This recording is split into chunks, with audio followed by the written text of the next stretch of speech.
ഇപ്പോൾ ശ്രീ അബ്ദുൽ സമദ് പൂക്കോട്ടൂർ തന്നെ നമുക്കൊപ്പം ടെലിഫോൺ ലൈനിൽ ചേരുന്നുണ്ട്. ശ്രീ അബ്ദുൽ സമദ് പൂക്കോട്ടൂർ, താങ്കൾ കണക്കുകൾ നിരത്തിയാണ് ഈ കാര്യങ്ങൾ സൂചിപ്പിക്കുന്നത്. എന്തുകൊണ്ട് കുട്ടികൾക്ക് മതപഠനത്തിനുള്ള താല്പര്യം കുറഞ്ഞു വരുന്നു എന്നതാണ് നിങ്ങൾ മനസ്സിലാക്കിയിട്ടുള്ളത്? കുട്ടികൾക്ക് മതപഠനത്തിൽ താല്പര്യം കുറയുന്നു എന്നതിനേക്കാൾ രക്ഷിതാക്കൾക്ക് കുട്ടികളെ മതപരമായി പഠിപ്പിക്കാനുള്ള താല്പര്യം കുറയുന്നു എന്നതാണ് പ്രധാന കാരണം.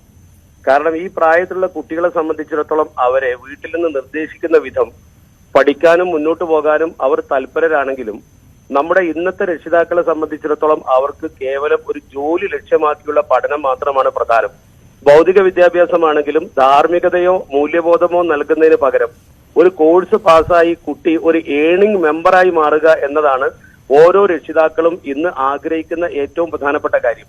അതുകൊണ്ട് തന്നെ കുട്ടിയെ കൊണ്ട് പണസമ്പാദനത്തിന്റെ മേഖല വെട്ടി തുറക്കുക എന്ന ലക്ഷ്യത്തോടു കൂടി ആ കുട്ടിയെ ഭൗതിക വിദ്യാലയത്തിൽ കൂടുതൽ മാർക്ക് നേടി പഠിപ്പിച്ച് ഉയർന്ന മേഖലയിലേക്ക് വിടുക എന്നതല്ലാതെ ധാർമ്മിക മൂല്യം ഈ കുട്ടിയിൽ വളർത്തണം എന്ന താല്പര്യം രക്ഷിതാക്കൾക്ക് കുറഞ്ഞു വന്നിരിക്കുന്നു. ഇതിന്റെ ഒരു പ്രത്യാഘാതമായി കുട്ടികൾ പലപ്പോഴും മയക്കുമരുന്നിന് അടിമകളോ അതല്ലെങ്കിൽ മറ്റെന്തെങ്കിലും ക്രിമിനൽ പ്രവർത്തനങ്ങളിൽ ഏർപ്പെടുകയോ ചെയ്യുമ്പോൾ അവർ ഖേദിക്കുകയും അതിന്റെ പേരിൽ പിന്നീട് അവർ ഖേദിച്ച് വളരെ പ്രയാസപ്പെട്ട് ആത്മഹത്യ പോലും രക്ഷിതാക്കൾ ചെയ്യുന്ന പ്രവണത നമ്മൾ കണ്ടുവരുന്നുണ്ട്. കുട്ടികളെ മാതാപിതാക്കൾ വളരെയേറെ സ്നേഹിക്കുന്നു. ഈയിടെ നിങ്ങൾക്കറിയാമല്ലോ, കൊല്ലത്ത് ഒരു മാതാവ് തന്റെ കുട്ടി വിദേശത്തെ ആക്സിഡന്റിൽ മരണപ്പെട്ടപ്പോൾ ആ മാതാവ് ഡോക്ടറായിട്ട് പോലും ആത്മഹത്യ ചെയ്തു. അതിന്റെ കാരണം കുട്ടികളോടുള്ള അദമ്യമായ സ്നേഹമാണ് അവർ പ്രകടമാക്കിയത്. അവിടെ മാനസികമായി പിടിച്ചു നിൽക്കാൻ പോലും ഡോക്ടറായ മാതാവിന് കഴിഞ്ഞില്ല. ഈ ഒരു അവസ്ഥ നമ്മൾ പരിശോധിക്കുമ്പോൾ മുസ്ലിം സമൂഹത്തെ സംബന്ധിച്ചിടത്തോളം അവർക്ക് മതപഠനം അനിവാര്യമാണ്. ആ മതപഠനത്തിന് വേണ്ടി ഒരുപാട് മദ്രസകൾ, 10,000-കണക്കിന് മദ്രസകൾ നടത്തുന്നു, കോടിക്കണക്കിന് രൂപ ചെലവഴിക്കുന്നു. പക്ഷേ അതിന്റെ ഫലം ലഭ്യമാകാത്തതിന്റെ പ്രധാന കാരണം പ്രൈമറി തലത്തിൽ ഈ മദ്രസകൾ അവസാനിക്കുകയാണ്. 15 വയസ്സ് പ്രായമാകുന്നതിന് മുമ്പ് ഒരു 5ാം ക്ലാസ് മദ്രസ മാത്രം, ബേസിക് നോളജ് മാത്രം നേടിക്കൊണ്ട് കുട്ടി പിന്നീട് ഭൗതിക മേഖലയിലേക്ക് പോവുകയാണ്. കുട്ടിയുടെ കയ്യിൽ ഇന്റർനെറ്റ് അതുപോലെ തന്നെ ആധുനിക സൗകര്യങ്ങളൊക്കെ ഉണ്ട്. പഴയ കാലം പോലെയല്ല. കുട്ടിക്ക് ഉപകരണങ്ങളുടെ വേലി കെട്ടാൻ നമുക്ക് കഴിയില്ല. നെറ്റ് ഉപയോഗിക്കരുത്, TV ഉപയോഗിക്കരുത്, മൊബൈൽ ഉപയോഗിക്കരുത് എന്നൊന്നും പറയാൻ ഇക്കാലഘട്ടത്തിൽ ഒരിക്കലും നമുക്ക് അർഹതയില്ലെന്ന് മാത്രമല്ല നടക്കുന്ന കാര്യവുമല്ല. അതുകൊണ്ട് സ്വാഭാവികമായും കുട്ടിയുടെ മനസ്സിന് മതിൽ കെട്ടുകയാണ് ആവശ്യം. മോറൽ എന്ന് പറയുമ്പോൾ concerning principles of right and wrong എന്ന് പറയുമ്പോൾ റൈറ്റ് ഏത് റോങ് ഏത് എന്ന് കുട്ടിക്ക് തിരിച്ചറിയാൻ പറ്റുന്ന വിദ്യാഭ്യാസം കൊടുത്താൽ മാത്രം പോരാ, അത് ഉൾക്കൊള്ളാൻ പാകതയുള്ള ഒരു പ്രായം വരെയെങ്കിലും അത് കൊടുക്കണം.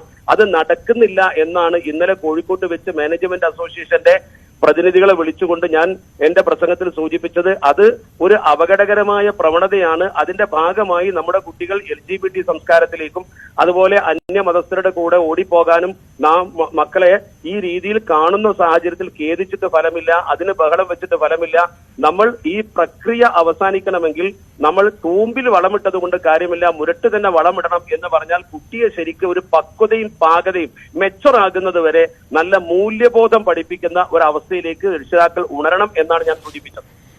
ശ്രീ അബ്ദുൽ സമദ് പൂക്കോട്ടൂർ, കാലം മാറുകയാണ്, സാങ്കേതിക വിദ്യ താങ്കൾ പറയുന്നത് പോലെ വളരെ വേഗം മാറിക്കൊണ്ടിരിക്കുകയാണ്, സമൂഹം മാറുകയാണ്. അപ്പോൾ അതിനൊക്കെ ഉതകുന്ന തരത്തിലുള്ള മാറ്റങ്ങൾ ഏതെങ്കിലും തരത്തിൽ ഉണ്ടാകണം എന്ന് പ്രതീക്ഷിക്കുന്നുണ്ടോ? ഇങ്ങനെ ഒരു പ്രതിസന്ധി ഉണ്ട് എന്നത് നിങ്ങൾക്ക് ബോധ്യപ്പെടുന്നു.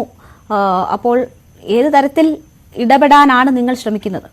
തീർച്ചയായും കാലഘട്ടത്തിന്റെ ചുവരെഴുത്ത് വായിച്ചുകൊണ്ട് പ്രതികരിക്കാൻ തയ്യാറായതിന്റെ ഫലമാണ് സമസ്ത ലേണിംഗ് മദ്രസ തുടങ്ങി. കമ്പ്യൂട്ടർ വഴി കുട്ടിക്ക് കാര്യങ്ങൾ പഠിക്കാൻ മദ്രസയിൽ പോകാതെ തന്നെ ലോകത്തിന്റെ ഏതു ഭാഗത്തിരുത്തുകൊണ്ട് കുട്ടിക്ക് മതം പഠിക്കാനുള്ള ലേണിംഗ് സംവിധാനം നമ്മൾ ഇലക്ട്രോണിക് മാധ്യമം ഉപയോഗിച്ചുകൊണ്ട് പുതുതായി ഓപ്പൺ ചെയ്തു. നിങ്ങൾക്കറിയാമല്ലോ, മദ്രസയിൽ പോയി പഠിക്കുന്നവർക്ക് പഠിക്കാം, അല്ലാത്തവർക്ക് വീട്ടിൽ നിന്ന് പഠിക്കാം. നെറ്റ് ഉപയോഗിച്ചുകൊണ്ട് കുട്ടികൾക്ക് കാര്യങ്ങളൊക്കെ പഠിക്കാനുള്ള സംവിധാനം നമ്മൾ ചെയ്തിരിക്കുന്നു. കാലത്തിന്റെ മാറ്റം നമ്മൾ ഉൾക്കൊള്ളുന്നുണ്ട്. മദ്രസയിലും നമ്മൾ ആധുനിക ട്രെയിനിങ് നൽകിക്കൊണ്ട് ആധുനിക വിദ്യാഭ്യാസ രീതിയിൽ തന്നെയാണ് പഠിപ്പിക്കുന്നത്. പഴഞ്ചൻ ശൈലിയൊക്കെ മാറി കുട്ടികളുടെ അഭിരുചിക്കനുസരിച്ചുള്ള ആധുനിക സ്മാർട്ട് ക്ലാസ് റൂം വെച്ചുകൊണ്ട് തന്നെയാണ് ഇപ്പോൾ മദ്രസയിൽ മതം പഠിപ്പിക്കുന്നത്. ഈ മതം പഠിപ്പിക്കുമ്പോൾ ഇസ്ലാമിന്റെ ഒരു താല്പര്യം എന്ന് പറയുന്നത് കേവലം മതം നൽകുകയല്ല, മതബോധത്തോടൊപ്പമുള്ള ഭൗതിക ബോധവും നൽകണമെന്നാണ്.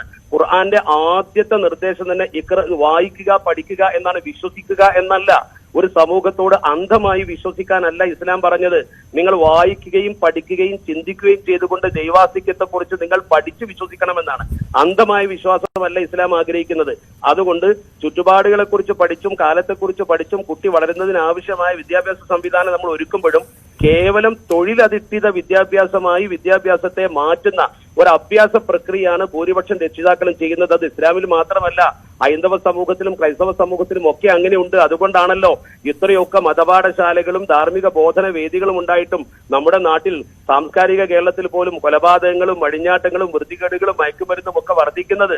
അത് തിരിച്ചറിയാൻ എല്ലാ വിഭാഗം ആളുകളും മുന്നോട്ട് വരണം എന്നാണ് ഞാൻ സൂചിപ്പിച്ചത്.